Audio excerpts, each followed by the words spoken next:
We do things. Exactly. What is up, YouTube? Terrence Davis. I am your San Diego relocation professional here in lovely San Diego. I'm super excited with Ollie. Ollie, how do I say your last name? Amerkees. Amerkees. It's a lot easier. You know what? I went to a coffee shop and they said Amerkees. I'm like, dude.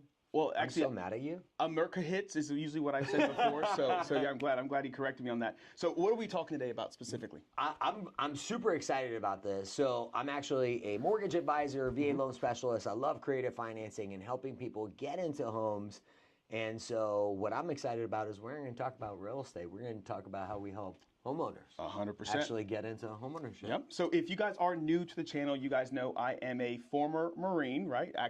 Prior veteran. I did 13 years of service, so I have a unique understanding of the VA loan benefits, which is really going to be the focus for most of today. Now, if you are not a veteran, that does not mean you need to click off, okay? You are welcome to stay here as well because a lot of the information I think we'll provide today actually does benefit you, number one, by just sheer talking about how to purchase and navigate the real estate market in 2025, but also how we leverage that VA loan. And I know you guys are thinking, well, Terrence, I'm a civilian. I can't leverage the VA loan. You can, and you will learn how in this video. So we're going to keep it short, keep it sweet. We will do our best to answer any potential questions. I do have my phone here, so when you see me grab my magical phone here, it means we are switching to Q&A time to answer your guys' questions. Ollie, share some information about yourself, though. Where are you from? What got you into lending, and why is the VA loan so important to you? Okay, so I'm actually originally born in El Paso, Texas, so that blows people away. No, I did not live there very long. I love Texas, but I've been in San Diego for like 30 plus years, and what a fantastic city. What got me into finances, dude, I love people, and it is so rewarding when you help somebody get into homeownership in San Diego. I call it the winning lotto ticket, the winning lotto ticket. So I just love that about, this city, because once you get in the game, you get to play the game. So it's one of the most important things. I just want to make the cost of money very easy for people to understand, because I think when you're empowered financially, that's when you can make moves. And then as far as the VA loan, whoo, it's a beast. Oh yeah.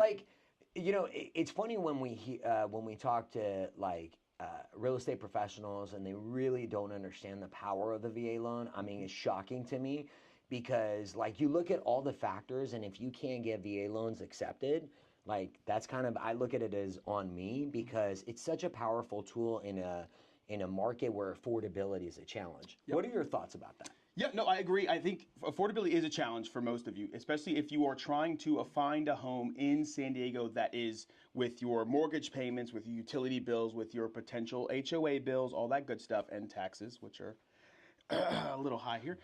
Trying to keep all of those costs and expenses inside of your BAH at today's interest rate, which is why this video is coming out today. I think that is incredibly difficult to do for most of my atypical active duty veterans. Now, if you're E7, E8, you've got 14, 15 years in, especially if you're dual service, you're probably going to be just fine. Click off, go watch another video. Just kidding. Don't click off. Yeah, don't click off. But if you're an E3, E4, E5, single family income, maybe one or two kids, it can get incredibly difficult to find a home in the locations of San Diego that typically veterans want to be in, while also being able to keep it under your BAH and keep it affordable. And by that, we're only focusing on your BAH, keeping it within the bounds of your BAH. Yeah. And how important is it from your point of view, as an expert agent, how important is it that you work with a creative finance guy that can come up with strategies to make sure the goals of the buyer are met and the military family? That to me is everything. Yeah, so I think it's important because at the end of the day, this isn't like a one-stop process. You don't meet us, we say, okay, cool, we're gonna buy a home, here's your pre-approval letter, let's go. I wish it was that easy. If it was that easy, I think almost every agent that's got their license would be massively successful. We'd all be Ryan Serhants. The truth of the matter, though, is it's not always that easy. Between markets like this one where, buyers are having to compete against other offers, it can be incredibly important for you to have someone who says, hey, listen, instead of maybe rolling with a 3-2-1 buy down, what if we did something more like a 2-1? Or instead of asking for closing cost credits, maybe we reached out to parents, or maybe we leveraged a TSP or a old 401k, something, some way, somehow of creatively coming up with a way to not only get the money we need, but to put us in a better position, I think, strategically, just saying, hey, here's how you can win this home. Here's what you need to do. And then him letting me know how to do that, it makes my life easier for you, because then I can come up with you a couple different strategies. For us in the military, the big thing is contingency plans. And I think when you work with I got you, buddy, I got you. When you work with a lender and you work with a realtor that believe in those plans on plans on plans, it makes it a little bit easier for you not to feel like you're kind of just hoping and praying. You're really moving with intention, I think. Intention is everything, and one of the reasons I personally love working with people like Terrence is because I call you guys hunters. Yes. You know, when you meet a family, and especially a military family, I look at it my way of serving them and honoring them for all the years. Like, how many positions can how many jobs in this world do you have to leave your family? You don't get to see your kids born. It's a different ball game. Oh, boy. So this is kind of our opportunity to like give back, and then how cool is it to be PCS to San Diego, own a house, and then if you get PCS again, you can potentially keep that because you're renting it out, and it makes sense. No, well, I'm glad you said that, because you said something that I think might have missed. Most people would have missed it. You said when you get here to San Diego and you could afford a home, you're essentially winning a lottery ticket. Yes. What do you mean by that? Like, let's say I don't know let's say I don't know what you mean. What does that mean? Okay. What it means is I am a numbers geek. I'm in finance. So the only years that San Diego has ever seen home prices drop are 2008, 2009. Yep. That is it. Okay. Those 2 years. So the way I look at it is, if you get in the market, let's say your window is, hey, I want to stay in this home for 2 to 3 years. Let's say I buy a condo, affordable HOA. Affordable, because to me, affordable in San Diego is probably less than 300. Yes. I think if you look for something, and there are properties that exist if you're working with hunters. If you're working with an agent where you're constantly sending, and I've seen this because I work with a ton of agents, if you're the one that's sending them properties, that's not a hunter. A hunter is going out there and saying, hey, here's your buy box, here's what I'm looking for my family, and then they go find you the property, and then we negotiate the best terms. Winning the lotto ticket, if you look at the track, I'm a huge fan of equity.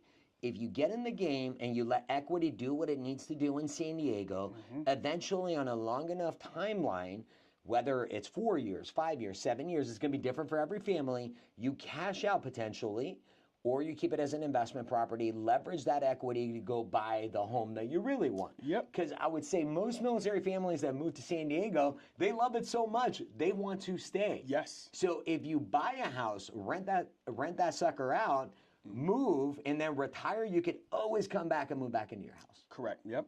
Oh, okay. So I love what he said, and the big key point that I hoped he hit, and he hit it, you hit it perfectly, is the equity piece. I tell a lot of investors, I don't only help folks that are PCSing inbound or homeowners, civilians who are going to be relocating to San Diego, but also investors as well. Yeah. And for some of you that may be watching, you might be an investor, especially if you're looking to find a way to take advantage of the VA assumable loan. We'll talk about that in a minute, I promise. The big thing is, I think when you are looking to invest in San Diego, this is one of the best places to invest if long-term equity gain is your play.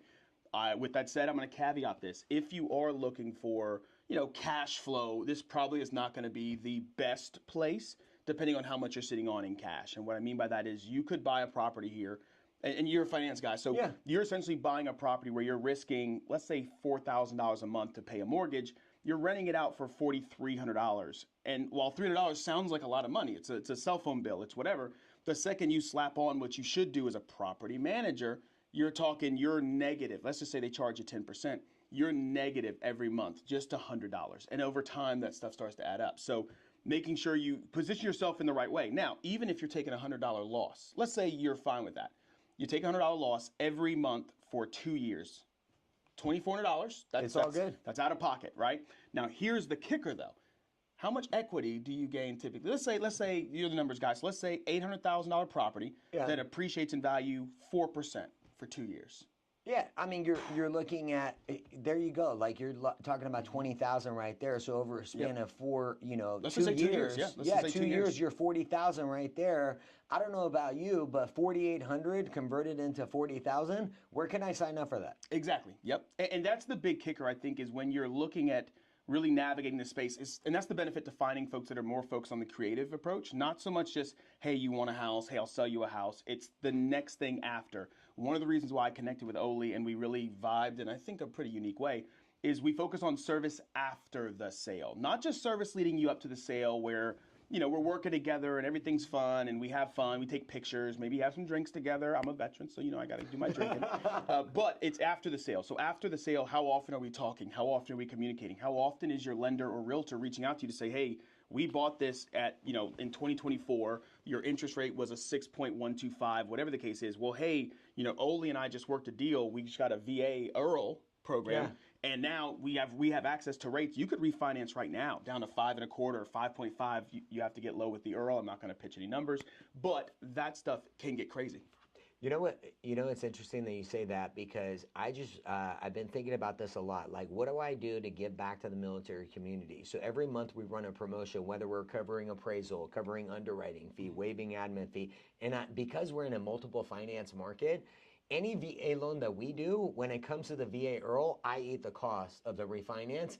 And now, I don't inflate. Here are tricks that you got to be careful with in our market.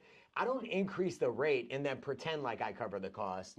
I give you the rate and actually take it out of my margins because that's service. That allows the people that need it the most with affordability, because this is wild. I mean, if you looked at the income that you need to make in San Diego to be comfortable and actually live life, it is kind of obscene. So if you find real estate professionals that are really, really about the relationship and the connections, they're going to figure out ways to make sure they have your back, because I can't rely on families to watch the market and know when it's time to refinance. So we make sure that every 3 months we are looking at the rate, because I have no benefit in anyone overpaying on interest. I'm a broker. I want to make sure my family, especially my military families, win. Yep, perfect. And I'm getting blown up on phone calls right now. So that means somebody live is watching and they're calling me as we speak. So please hold your calls to the end. I promise. We'll take all the funding and all the good stuff later. But here's the kicker. I think the beauty is not only are we helping them lock in homes up front, but then we're keeping in touch with them long term to make sure we can refinance them. Now, how does that play into this VA assumable thing? And we're going to stick to this number. I want to make sure we can all agree for the folks that are watching at home. We're going to assume, yes, you bought an $800,000 home. Right. What's the average? Let's just say a rough number. I don't care. This is just rough numbers. 800 is good. 800,000. Let's stick with 800. Let's say 800,000. That's the average. And what does 800 get me, though? Like, let's educate him on that. Oh, come on, baby. It depends on where you're going. Now, this is the big caveat. Let's use a up-and-coming, like La Mesa. Okay. Maybe that might be good. I like La Mesa. Okay. Up-and-coming in La Mesa, you're getting a pretty nice size home. It's at least a 3-2 bedroom, bathroom, maybe some solar. The homes are all going to be a little bit older. You're not going to get a brand new home. But I think in an area like La Mesa, you'll typically expect to get a standard single-family home, which is decent for most average military families, number one. You are getting a yard, which is great. And more so importantly, you are incredibly close to the beaches. You're incredibly close to downtown San Diego, if that's your thing. 15 minutes? Location. Yeah, location. It's a great location, up and coming. Yep. If you're looking to, maybe travel up north, you're looking to travel west, you're heading out to Vegas, you're incredibly, I think with La Mesa, that's a good call. Yeah. With La Mesa, you're incredibly central to like the center of San Diego where you want to be. Now, if you're trying to head to LA every weekend, you're not in a great place. You got to work on it. But why are you in San Diego if you're trying to go to LA every single weekend? I think you're crazy. But if you are here and you're picking a place like La Mesa, I think that's beneficial. Monthly, what would you say? 800,000 monthly? Would you say? I have a loan right now at 860,000, and the mortgage payment is 6,700. Cool. So let's call it 6,700. So let's say for all intents and purposes, as we move forward, $6,700. How much interest right now? We locked them in. I mean, rates have gone down since. Yep. We locked them in at 6.25, which is actually 3/8 lower than what the national average is. Okay. Because that's the advantage of going broker, and this is what I would educate you. Hit it. Like, make sure it's a broker, not a direct lender or a bank, because like we have 110 investors I can go shop depending on closing timelines and what we negotiated. I want as many options as possible to fight for the most competitive rate for whoever we're serving. That's my responsibility. So I think when you find people that are really, really passionate about making sure that they treat your money like my money, you're gonna win. Yep, 100%. So 6,000 a month. 6,700. 6,700. That's where we're gonna. good God. I know you're trying to, but you're trying to negotiate the mortgage for me? I'm always What negotiating. What a champion. Hey, we know that's P&I, though. You're going to work that down. But the point is $6,700 a month is where we're at today. So the purpose of today's episode is to talk to you about the difference between getting an interest rate at today's value. I know on the thumbnail I put 6.625. I'll tell you why. I just had somebody get approved for 6.625, so that's why I rode with that. Okay. So the benefit of the 6.625, the benefit of the 2.5 or 2.75%, how would that impact that loan at 860 if it had been a 2.5, 2.75? I mean, you're talking almost like anywhere between 2,500 to 3,200. I mean, I would have to play out the loan number and everything, but it's a big difference. You brought up something interesting to me. What did you say most lenders' reaction is when you bring up assumable loan? And which is exactly why you're here. So most lenders' reaction is, it's a waste of time. Don't do it. They're not prevalent. They're so hard to find. And even if you find one, you don't have the equity to buy it out. And you have to pay what's called the equity gap. If you guys are familiar with that, we'll talk about it. If not, I will put out a video. So just let me know in the comment section, Terrence, what the hell is an equity gap? I will load another video for you just for that comment. But yes, that is the big overall stigma is that every veteran I've ever talked to said, hey, I talked to my lender, I mentioned the assumable, and his first response was, I don't do it. Now, Ollie, as a lender, this is a transparency space. Right. This is a space of transparency. As a lender, why would you not want a veteran to save money monthly, or a civilian? We're going to come to you, I promise. Right. Why would you not want them to go with an assumable loan? Because I'm watching out for my interest more than I am my client. No, that doesn't. It's about money. It's about money. But no, that's the reason why. Because when they close on the house, they do the assumable loan. No. What do you mean? There's no. The loan is facilitated through the investor that holds it. So you're doing everything through them. That's why most lenders won't spend time educating potential home buyers on it. I disagree. I actually think it's a viable, if you can pull it off, I would much rather take care of that family, make sure they get the affordable payment. Yes, you don't gain on that one, but what you do is you earn a lot of relationship equity. If if you earn your way into people's networks, that's a lot more valuable. I'd much rather do solid by people, make sure that they get what they're looking for, and I'm a huge fan of it. Like if you can swing an assumable loan, my attitude is go for that option first. Of course, why not? Why would you? I mean, seriously, it's a no-brainer. I mean, I will tell you, I will show you some prices. I have seen some insane prices, and actually, I don't even need to tell you any insane prices. We actually just closed one up in Oceanside. Right. Up in Oceanside, 2.25%. Her 30 monthly year? mortgage payment, 30-year. Okay. I'm sorry, well, let's call it 24 because they've already been paying they've for already been it's in 20, 6 years? 25 and a half. So they have about 4.5 years that's left, even better. which is fine. But here's the kicker. Her monthly mortgage payment on a property she's going to rent out, her monthly mortgage payment was $1,700. $1,700. That's some good dance moves. You got some good dance moves, man. $1,700 a month, and then in Oceanside, if you're stationed right outside of Camp Pendleton, $1,700 a month. That's great. Now, here's the caveat, because the funny thing is, you and I, when we spoke specifically about lenders and their issues with the assumable loan. Yeah. I didn't even mention the realtor side. Maybe I was trying to protect my own. Maybe that's why I didn't do it. But why don't realtors like him?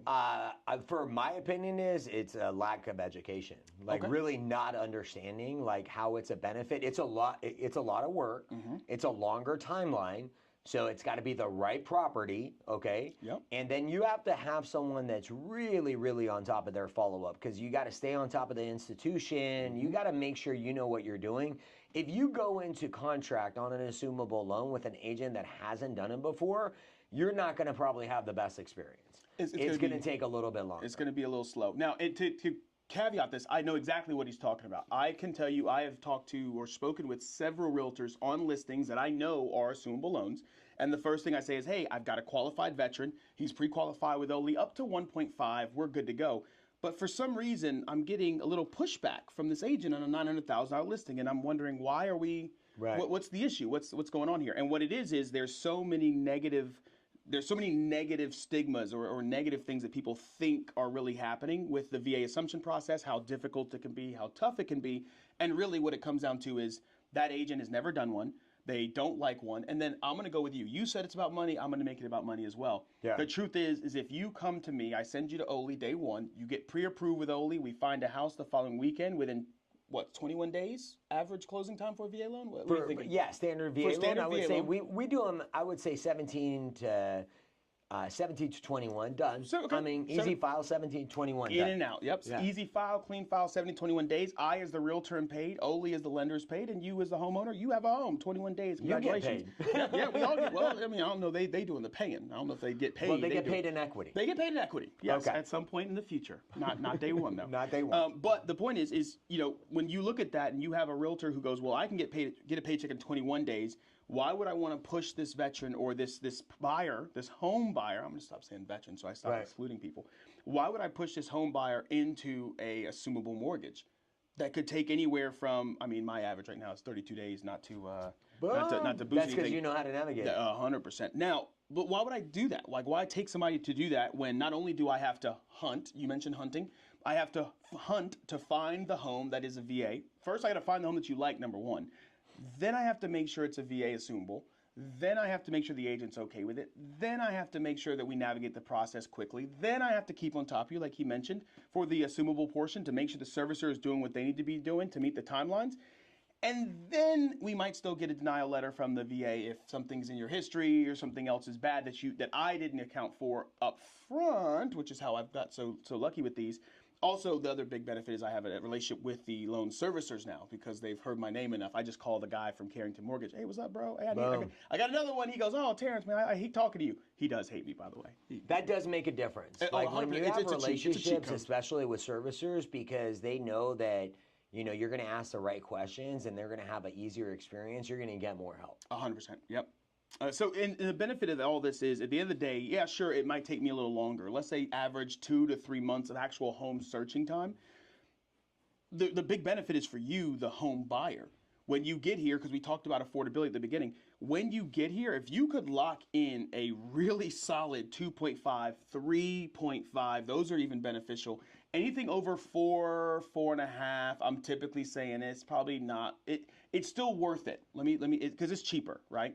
It's still technically worth it because the interest rate is lower. The only problem is, at that point, there's typically it's not so much lower that I would say it makes sense given the time commitment to finding and locating it. If you're finding a home in today's market that works for you and has everything you want, do I think that you should wait to move on a property that's at a 4.5 or 5% interest rate just because it's assumable?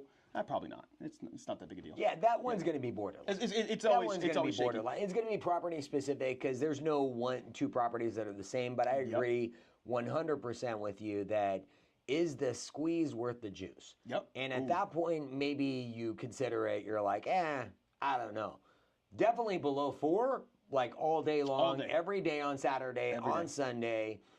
And personally, I don't want those VA loans below 3%, below 3.5% to go away because they're never coming back. So that's okay. So here's the thing. Okay, and I want to make sure we're clear on this. When you have a 2.5% interest rate, even if you don't plan on doing what he said, you mentioned earlier, I bought a home in San Diego, I PCS here, I found a VA assumable loan, 2.5%. I assumed it because Terrence told me that's what I should do. Then, we PCS again and we decide now it's time for retirement. I don't want to come back to San Diego. Right. So now I sell the thing. The problem is once you sell that property, that loan is gone forever. But how do we leverage that loan into making more money for you, the home seller? Hey, we don't want to. Maybe we should make this. They don't want to hear about that. What are you talking about? They want to come back next week. Oh, you want to hear about it. So here's the thing. That loan is incredibly invaluable for a number of reasons. Number one, the day one, they have a crap ton of equity. So unlike the conventional mortgage where I put 20% down, and then I have to wait until that money, kind of nests or seasons, if you will, to where I start making money, I roll into a VA assumption. I've put a significant amount of cash down now. That is fair. But that money automatically starts making me back money in the monthly savings that I'm saving off of not having to pay that higher interest rate. Now, for my sellers, here's the kicker. If you have a VA assumable loan, you are sitting on a gold mine. Because when it comes to making an offer, instead of saying, hey, and we just did this with the listing that you and I just did, that we got under contract in 7 days, mind you, $1,090,000 in 7 days. That's how fast it went. So we'll talk about market conditions. Imagine if instead of having that buyer and us negotiating for $30,000 in credits because the rates are high. Right. And the buyer needed us to bring the rates down. So we had to offer a 3-2-1 buy down. Well, we didn't have to, but I told them we need to get this thing sold. It's the right thing to do. It's the right thing to do. So, hey, instead of giving them that $30,000, imagine if we had just said, hey, come on over. We have a 3.2% interest rate. Hey, we're not going to, instead of doing the traditional purchase, getting a new loan with Ollie, we'll give you the extra 30 days to 45 days to do the assumption. You guys are going to save money. In order for us to facilitate that, I, as the agent, leverage that as a negotiation tactic. Hey, listen, man, like we're going to give you this loan with the assumption there is no appraisal. There is no appraisal. There is no appraisal. No appraisal. So if I say, hey, listen, man, like we'll give you the assumption, but for that time that we're waiting for you to go through this process, the time we're waiting to sell, man, we really need to be compensated for that. And I think, to be fair, maybe instead of $1,090,000, maybe you offer me $115,000. Oh, is that about what? It's not a bad, but they're not paying closing costs. That part. What? That part. What? I mean, no. Yeah. I think the difference is when you start working with the right folks who are focused on your money. That really helps when you're PCSing and you're relocating to a place, especially a place as, let's keep it real, it's expensive. Especially when you're 1000%. relocating to a place as expensive and as beautiful as San Diego, it's really important that we make sure that every penny is accounted for. We know where that money's going. And I'm not saying anything, but if you're working with the wrong folks, the folks who are just worried about getting that sale done, hey, I want to get you in a home, I want to get you in a home, I want to get you in a home, you'll typically find that, that's what you're going to end up in. You're going to get yourself in a home, and then you'll end up like a lot of folks, unfortunately, who purchased in the last year and a half, who bought at the top of the market, right? The home prices are now going up. Now the interest rates shot up, and now those homes that they're needing to sell are kind of on hold right now. Yeah. Yep. That sucks. I mean, I just look at it this way. We have a fiduciary responsibility to understand what home buyers, military, civilian, what's your motivation? What's important to you? How come you want to become a homeowner? And we solve to that. That's the goal. But solve That's the right goal problem. every time. Not just finding the home. Yeah. It's solving the real goal, which is honestly, what's the end plan? Like, what's the plan here? If you want a house, I can move you into a rental right now. I got you. There you go. 4 walls and a door. Boom. There you go. You got a house. But if your end goal is financial freedom at the back end of your service time, if the end goal is, hey, we want to be able to return to San Diego, if you think prices are crazy now, I can promise you, I'll put a poll up on YouTube for the ones that eventually end up flocking here. And as we go, the poll will get better and better. But I would argue that a number of homeowners that left San Diego in 2008, 2009, like you mentioned, now wanting to return are priced either, and they may not be priced out. They might be returning with great jobs they can buy in, but I promise you, one of the things that they will say is San Diego's way too expensive. I don't even know if I can come back. Actually, you'd be shocked at how many people leave the state, left, during COVID time, they sold, and they're like, I can't buy back in. It's the reality of it. And you know what? I've thought about this a lot when it comes to San Diego, when it comes to affordability. It's destination. I don't know what to tell you. Like, nobody controls destination. If you look at it, we're not building out into the ocean. We're not building into Mexico. We can't go north, so all we can do is go east. And when supply is an issue, then I'm sorry, sellers are going to get to dictate what they sell their home for. Yep. So which brings us into the market. And that's kind of what some of you guys are here for. So whether you're looking at the 6.625 or you are looking at the assumption, it's important, I think, for you guys to know kind of what's happening here in the market. So from a lender's standpoint, what are you seeing from your perspective? It is absolutely, I'm blown away. I think this year versus last year, people have embrace the fact that this is what rates are going to look like for the foreseeable future. Now, I'm not a huge fan of saying, hey, let me be Nostradamus and rates are going to go down there. I just make sure that people stay within their budget and they're not overextending themselves. I think that's the smartest play. And then pay off your liabilities that don't serve you. That's a huge one for me. Especially with, I love the military community. I love you guys, but why do you guys love like $800? Hey, dog, be careful, dog. Hold up now. What's hey, up, listen, bro? Hey, listen. My I'm first just asking. Camaro at It was just a question. My first Camaro at 24.65% interest that I bought at the lot right off the base. That Camaro was the ish. That Camaro got me through the toughest times. Actually, it was a Dodge Charger, about $14,000. Luckily, I got finance with Navy Federal, but I will not deny. I mean, I love that car. I'm but a they money do. guy. They do. I have to do it because I love you guys. Well, I want you to win. Well, you get to see what's really happening from a DTI perspective. Right. So I don't like. I'll be honest with you. Most realtors. I had a realtor ask me, Terrence, you're really focused on this number. Isn't that the lender's job? And I was like, well, yeah, but I know the number they need to hit, and I know that if we go at this price, we're going to be past that number. That's why that doesn't work. So if we're gonna go past that point to get you, can we work some of the other numbers to make it more affordable? Well, I don't know what the cost is. Talk to your lender about the cost of a buy down. Oh, it's okay. Look, I got the number right here. Here's how much I would need in credits. Well, don't you think you should talk to your lender first? No, I know how to do what I'm doing. You don't do this? The problem is most people aren't looking at the financial aspects of the home purchase side, and that's where you guys come in. Yeah, you know what? I'm a huge fan of, my favorite question when I ask real estate agents, I'm like, who should you call first, a real estate agent or a mortgage advisor? And my answer is mortgage advisor, because when you're empowered with the finances, nobody goes to the grocery store without their wallet or some form of payment. And especially in a market like San Diego, it's just wild. So I think when you're empowered financially and you have an advocate that's really serving your best interest, if somebody tells me their ideal mortgage payment is $5,300 and they try to sell me on $5,600, I'll challenge them. Yeah. Be like, what's changed? Are you getting a bonus? You got passive income coming in that I don't know about? Because that way I invest in the relationship and make sure they know I genuinely care about them enjoying the home buying experience. The worst thing is someone gets into a home that's way more than what they're comfortable with, and then for the next like 4 or 5 years they can't do any of the joyful things that we have in San Diego. Yeah. Oh my goodness. Okay. That's fair. That is more than fair. Okay. So you mentioned something specific though. You mentioned the best place to start first is with the lender. Yeah. But technically, for the buyer out there, the average buyer out there who's already shopping online, you're already looking at Zillow. I already know what you're doing. I've been around long enough. 12 years. You. 12 we years. Know we that know Zillow you. thing. I know you. I know that you know, and you know that I know that you know that I know you. Zillow. Yeah, Zillow. We know you're doing it. So either way, you're shopping on Zillow first.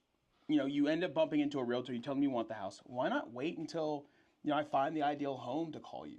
Because let's be honest. Let's be honest. I really don't know if I want my credit ran. I don't know that I want, all these. I got to submit documents to you. I got to answer all these questions you're asking me about my credit and my finances. You're tripping about my $800 car payment that I got as an E1. Like, bro, you're tripping. Ooh, so here's the question: is why should I come to you first? Like, okay. Why is that a bad idea to go to the house first? The reason for that is pretty simple. If you put whoever your lender is under the gun, what they're going to do is give you a rushed financing strategy. In San Diego, where you create leverage for yourself is by being empowered with a number, allowing your lender and your real estate agent to negotiate on your behalf, get your strategy dialed in, and then, woo, things change. Do you know how come I get offers accepted usually within the first 2 offers that we put in? Because we're dialed in. Yeah. So when you have confidence and the listing agent, the sellers know that for a fact. Like, I'm not saying every offer works that way. That's not the reality. If anybody tells you that, that's not true. But when we're prepared, the buyer is prepared. They're confident, so they're not waiting on Monday putting in an offer because they already ran the numbers during the weekend. I was working at 11 o'clock on Sunday to make 11 p.m. to make sure that on Monday we had the offer in, because the first one to the gate does have momentum and leverage. Yeah. So I think when you're on top of things, what's going to happen is your real estate professional team is going to put you in the best position to win. Plus, lenders get to work with some of the best real estate agents because we see how you operate. Yep. Well, yeah. Or how they don't operate. I didn't say that. We see how you operate. I said it. But no, so I'm going to tell you, I love what he said, and I'm going to tell you why I, as the agent, don't like you to go to the house first. I like for you to call me. I love the initial discovery of your first time shopping. This is why I put the list for the discovery call somewhere in the description. But the reason why I like you calling me first is so that I can direct you to who I think would best fit your situation. To be honest with you, if you are someone who's got a lot of credit issues, you got a lot of debt over your, if I'm asking you questions, I will ask you about your debts. Hey, how much do you guys pay in debt a month? Well, we make 10 grand, but we spend 7,000. Oh, okay. Well, maybe let's not call Ollie yet. Let's maybe hang out for a little bit. Let's see if we can pay some of those debts off. What things can we get removed? And then we'll roll at you. Hey, your income's great. You make 10,000, but you only spend $3,000 a month. Great. What's the credit looking like? I have a 450 because I just foreclosed last year. Yeah, hey, let's put you on pause again and let's just hold off on this experience. Or we go creative and we find a way to creatively structure a deal or locate things. This is where I come in. Now, the reason why I agree with Ollie, even if you come to me first, I'm going to direct you to a lender second. But I don't ever want to take you to the house first, and I'm going to tell you why I don't like to. Have you ever sat inside a Maybach? a Maybach. Is it a Maybach? Maybach? Maybach. Maybach? Well, you know what? Let's use the Porsche, for example. Yeah, let's use that. You sat inside the Porsche. Okay. You feel the leather interior, the nice red color, right? It feels nice. It's nice all over your body. Well, then I go in to talk about financing, and they tell me that it's going to cost me about $1,500 a month to get that car. And I go, Right. oh, well, I can't afford but $400 a month. So now what happens is I take you from that Porsche, by the way. I got corrected. It's a Porsche. I'm from the South. We pronounce it I thought Porsche. it was Porsche too. No, it's Is it Porsche. Porsche. It is Porsche. Yes, Right. this young lady I met at this networking this relationship building gala. It was supposed to be like a big networking thing. She said, like the key fell in my pocket. She's like, "Oh, you have a Porsche." Porsche. I said Porsche. I said, Porsche. "You mean Porsche?" She goes, "It's Porsche." Porsche. Yeah, Porsche. But anyway, just like I ride the Ducati. So in America I say the Panigale, Panigale, but it's Panigale. So it's super weird. Anyway, tangent. But so here's a kicker. Imagine they take you from that Porsche and they put you in what you can't afford, which is a Nissan Sentra. I'm not happy. I don't like the feel. I'm not getting the love of it. I'm comparing this car that I can afford and should have sat in first to the leather and the interior and the benefits and the love and prestige of a Porsche. And that's what happens. When I take you to a home, you mentioned La Mesa. If you come to me and you call me today and say, Terrence, I want to start looking for homes in San Diego. I say, okay, great. Let's start shopping, baby. I don't even worry about the lender because we'll call him when we find a home. When we find the home. We'll find a home first. We'll find a home. So now I say, well, what's your budget? You say, well, we're looking up to 1.5. And I take you out to a place like Eastlake or, let's go with Eastlake. Okay. So I take you to a place in Eastlake. You are going to fall in love with the homes in Eastlake. Oh, Eastlake's fire. A lot of the YouTube videos I shot in the very beginning when I first got here all referenced Eastlake because it is 100% one of the best locations and subdivisions, I believe, suburbs entirely, that I believe really fits that mix between like East Coast and West Coast where you have a lot of trees, you have a lot of grass. The problem though is you find the perfect home and then we find out that you only qualify for $800,000. Can I afford a home in Eastlake for $800,000? Not with the property taxes. Probably not with the property taxes. Yeah. So now I have to move away from Eastlake. And here's what's going to happen. Every single home I look at, I'm going to compare every community, every city, every neighborhood, every school district, all the crime stats. I'm going to compare them to Eastlake and go, well, that's not like what I wanted over there. And now we're in El Cajon or we're in La Mesa, we're in Spring Valley. And I'm like, this isn't what I wanted though. I wanted what I saw over there. So, in real estate, we call it the wine taste on a beer budget. So the same thing here. So typically, whichever direction we go, whether it's meeting me first or meeting Ollie first, I definitely want to make sure that we knock out going to the home first before we know that you're qualified, you're pre-approved, and we know really what your buying power really looks like.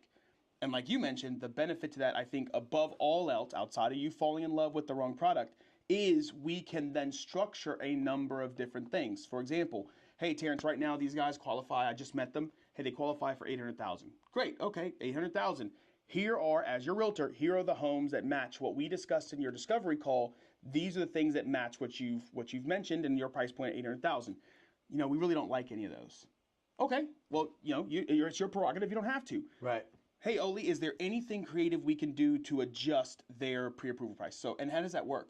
Because if you tell me they only pre-approved for up to $800, how can I make them qualify for more? It's really easy. I mean, depending on what their cash position is, that liabilities, we could pay off liabilities to get them to a certain point. We're getting blown up. I know it's about that time.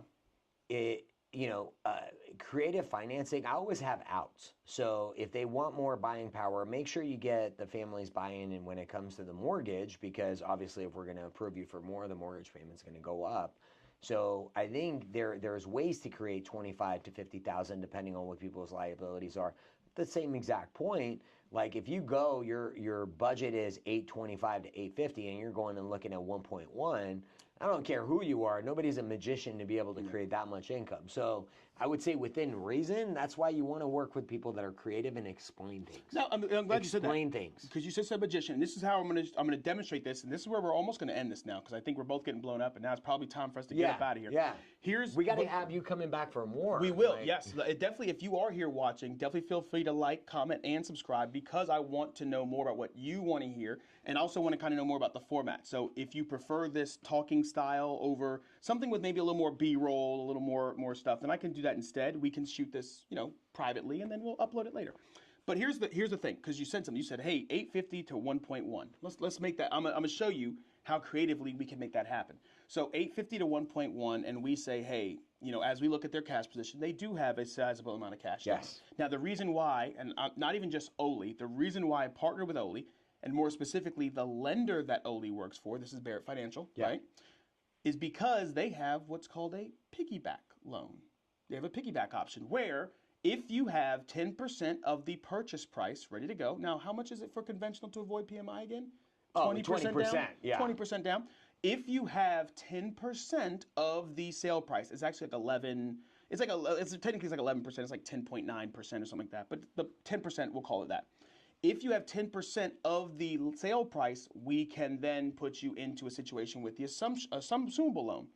Here's the kicker. If you were looking at 850 in La Mesa, and then I found you your ideal home in East Lake or Otay Mesa, wherever we find it, and I said, hey, this home is 1.1, not only can we show you with empirical data, not only we can get you in the home, Ollie can write the loan, you're gonna get paid now, Ollie's gonna write the loan for the piggyback, that second loan, that HELOC option is gonna get you guys in that home. You only put 10% down, which I know if you're watching this going, wait a minute, VA loan, I want 0% down. Well then, let's buy 850, don't buy 1.1. Yeah. But if you were able to do that, here's the two things I promise you. Number one, you are going to be spending less monthly doing that, even with the additional mortgage that he's going to give you to get that equity gap covered. You're going to spend less monthly on your mortgage payment, number one.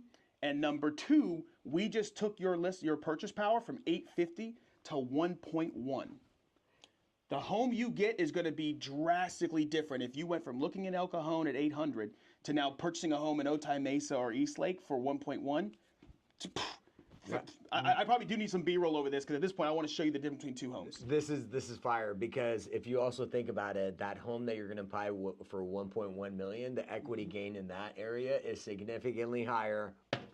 So wait, what do you mean by that though? Are you telling me that in less than a year to 2 years, again, because we mentioned a 4%. Yeah. Now keep in mind now, and here's how this works out in real time. I'm glad we're doing this. Let's just run it. Yeah. In real time, this is how this works out. When you and I are sitting down, I've now helped you see how we can get you into a $1.1 million home, and let's call it East Lake. To his point, let's say the appreciation value is 4% year over year. And what's 4% of what's 4% of 1.1 million again? I mean, you're looking at what? That's 41,000. Let's go 44,000. Yeah, 44. Okay. So we're doing let's 44. say 3 years go by, just 3 years, and let's say year over year we're not accounting for anything changing in the market. We're not accounting for tariffs changing things. We're not accounting for any of that stuff. We're just talking dollar for dollar. 44,000 times 3. You're looking at 132 grand in equity increase. Now, how much did I put down to buy that home again? 10%. $110,000, right? I put down 10%. I put down 110,000 plus my closing costs. Now, so technically with that 10%, that means you have 110,000 in sitting in equity already up front. We just amassed you another 132,000 more. That's $242,000. Now, how does that impact us long term? Well, you know what you told me, Mr. Buyer, was that you wanted to learn how to leverage your home into getting home equity lines of credits or home equity loans to start purchasing and building your financial freedom tower. That's the rental properties, the fix and flips, all the things you want to do. Ollie, how could I leverage $242,000 to start buying rental property? Easily. You just take out that money and you can go in a different market. You work with the right people that are connected. And all of a sudden, you can buy multi-unit, put a down payment on it in other states, and you could pick up 5, 6, 10 units. Might not be feasible in San Diego, but our money goes a lot further in other states than it does our state. That's why the migration of Californians to other states have drove up their home prices. Yep. Now, you know what? I'm going to do one more thing. You ready for this? Because this is how I do this, by the way. These are our conversations. On the cusp. Now, watch this. Now, I put down $110,000 to acquire this property. I've now got $132,000 extra in equity. What if I wanted to not do that? What if I didn't want to invest in other properties, but you know what I do want? I want my $110,000 in cash back in my pocket. That piggyback loan, could I refinance that HELOC in a way that puts that $110,000 back in my pocket? Just the 110. Just the 110. Okay, the 110 that you came up with down payment? Yeah, we could take a look at as your appraisal goes up. We could see if we can move out your HELOC. You get more of a line of credit as long as you apply, because that HELOC is what you want to touch. You don't want to touch the assumable loan. You would never touch that loan. You never touch the assumable loan. I had somebody tell me they thought they needed to refinance. I said, why? If you refinance, my heart is going to be broken. I might cry for you. No, if you refinance, we are close enough for me to tell you, I will hit you. That's probably what Okay, I would say. I won't hit you. Terrence will hit you. I won't actually hit you, but I will threaten you verbally over the phone Okay, as perfect. friends. As friends. Only as friends. If we're not friends, then I won't say anything. I'll be like, all right, do your thing. Well, I'm going to throw another. If you're making moves on your home and you're not reaching out to your real estate professional team for a resource, I'm sorry to tell you, maybe you want to consider a different team. Yep. Because we are the ultimate resource. So well connected. Like the GCs, general contractors, the people that I have in my circle, they're so busy working with real estate professionals, your normal consumer never gets access to them. Yep. And the big thing is like he mentioned, the normal consumer. He didn't say the normal veteran. He didn't say the normal civilian. He didn't say the normal doctor or the lawyer, the attorney. The big fallacy, I think, behind a lot of this stuff that we're talking about today is that people think you have to have this ultra mega $1 million situation to start building equity, start building wealth. You don't have to. What you have to do is you have to connect yourself, like he said, with the right people that are doing the right things and helping you navigate your process. Hey, it's the equivalent of having a GPS. Here's where I'm at. Here's where I want to get. How can you and Ollie help me get there? And our job, especially in that discovery call, is to show you exactly how we can take you from beginning point A to point B. And then not only that, but then project what C, D, E, and F look like. And if we can do that, we're going to work together for a very long time, which allows us to do things like take a lower commission in the front, because I know I'm working with you for 30 years. Lose a deal up in the front because he did the assumption, but he got the HELOC piggyback. But now we're buying multi-properties in multi-different states. The business, the focus, I think, with this business and how it should be led and why most people have a hard time trusting their realtors and their lenders is it's based off it's all based off transactions. Yeah. They're basing their relationship off, hey, I got the deal, I'll never talk to them again. Versus agents and lenders like myself and Ollie that work focusing on relationship building. How can we run this relationship long term? Actually, the funny thing, I got to call my nephew today. He's not my actual nephew. He's a client's son who legit runs up to me, Uncle Terrence. I'm like, what? Why is he doing this? You are great with families. I am great with saw families. him in action in an open house, and man, I knew you were a great connector, but the way that it was sincere. Yeah. And I really appreciate authenticity because I'm not a huge fan of real estate shows because it gets drowned out. Ooh. But this isn't about real estate. This is about, I asked him, I said, who's our audience? And he said, home buyers, civilians, veterans, it doesn't really matter. We're here to serve. Yep. And when we provide that education, it empowers you to have leverage. I'm all about leverage in San Diego because if you don't have leverage, ouch. That's it. That's the one right there. We're going to end it on that one. If you guys like this video, again, like, comment, subscribe. Definitely feel free to let me know in the comment section if there was anything we hit in this video that we kind of glossed over. It's okay. Listen, this is the first one. Give me a break. You got to kick that bar. It's number one. It's numero uno, day zero. So if there's something we glossed over, feel free to let me know in the comments. Hey, this is something one of you mentioned. Can we expand on that? In the first comment section, I will pin Ollie's contact information as well as his email. So if you guys want to reach out to Ollie directly, or call me, so I have your number, and then call Ollie. One or the other. I'm not going to judge. But I'm going to give your information to Terrence because that's how we roll. Somehow. Yeah, we're going to get it. If you've already worked with an agent, listen, the beauty I love about this channel, what I'm hoping this channel will inevitably become is whether or not you're PCSing here and you call me, or whether you're working with another agent or not, I want you to be able to rely on the information that's presented here so that I can educate both yourself and your realtor. I don't mind working with people and helping. I do believe in abundance, and as long as we continue to work with abundance in mind, I think we'll all get to win and find success. Yeah. And that's that's the clap that I hopefully... We had fun. I hope you put comments if you had fun. That was fire. Oh, ow. Okay, let me call this. I got to call.